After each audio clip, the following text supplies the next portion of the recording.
कॅन्सरचे निदान लवकर कसे करणे हे आज आपण आपल्या आजच्या व्हिडिओमध्ये जाणून घेऊया।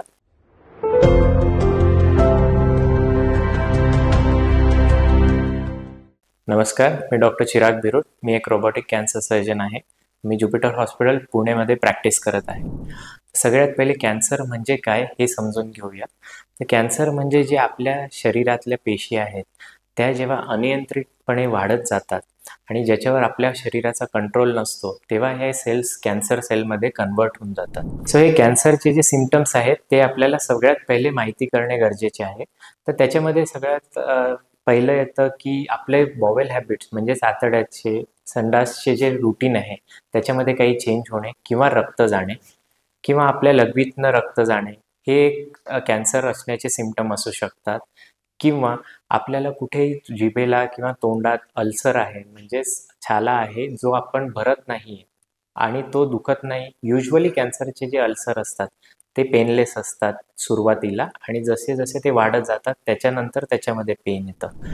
त्याच्यानंतर जर आपल्याला पाळीच्या वेळेस जास्त रक्त होतंय किंवा संबंधाच्या वेळेस रक्तस्राव होत असेल तर हे देखील गर्भाशयाच्या कॅन्सरचे लक्षणे असू शकतात। किंवा पोटामध्ये किंवा आपल्याला कुठेही शरीरावर गाठ आहे जी खूप दिवसांपासून आहे आणि रिसेंटली तिची साईज वाढत चालली आहे तर ती देखील एक कॅन्सरची सिम्पटम असू शकतात। तर ह्या कॅन्सरला आपल्याला लवकर कसे काय निदान होऊ शकते, तर सगळ्यात पहिले काही टेस्ट असतात ज्या आपल्याला रुटीनली करणे गरजेचे आहे। तर त्याच्यामध्ये जर स्त्री आहे तर स्त्रियांना मॅमोग्राफी म्हणजेच ही स्तनाची एक सोनोग्राफी असते जी दरवर्षी करायला पाहिजे, जेणेकरून आपल्याला जो स्तनाचा कॅन्सर आहे तो खूप अर्ली स्टेजमध्ये डिटेक्ट होऊ शकतो।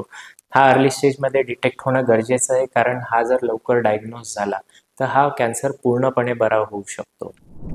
नंतर स्त्रियांसाठी दुसरी कॉमन टेस्ट असते ती असते पॅप स्मिअर म्हणजेच ही गर्भाशयाच्या मुखाच्या कॅन्सर म्हणजे सर्विक्सच्या कॅन्सरसाठी ही कॉमनली केली जाते। तर ही पण युजली 21 वर्षाच्या पुढच्या दर स्त्रियांनी हे रुटीनली करणे गरजेचे असते। नंतर एक सोनोग्राफी असते जी पोटाची, ही आपण एक दरवर्षी रुटीनली करणे गरजेचे आहे। आतड्याच्या कॅन्सरला लवकर डिटेक्ट करण्यासाठी जर काही आपल्याला सिम्पटम असतील तर आपण त्वरित आपली कोलोनोस्कोपी म्हणजे पूर्ण आतड्याची जाच जी असते ती करणे गरजेचे आहे। तर ह्या काही टेस्ट आहेत जे आपल्याला नियमितपणे दरवर्षी करणे गरजेचे आहे। जर आपल्याला काही सिम्पटम्स आहेत तर त्याच्याबद्दल आपल्याला फर्दर निदान करणे फार गरजेचे आहे।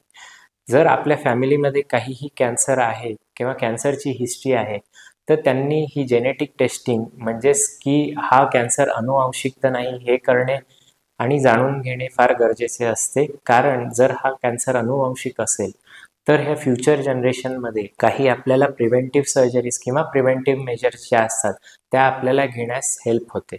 जर तुम्हाला अजून काही डाऊट असतील तर तुम्ही खाली कमेंटमध्ये आम्हाला विचारू शकता। थँक्यू।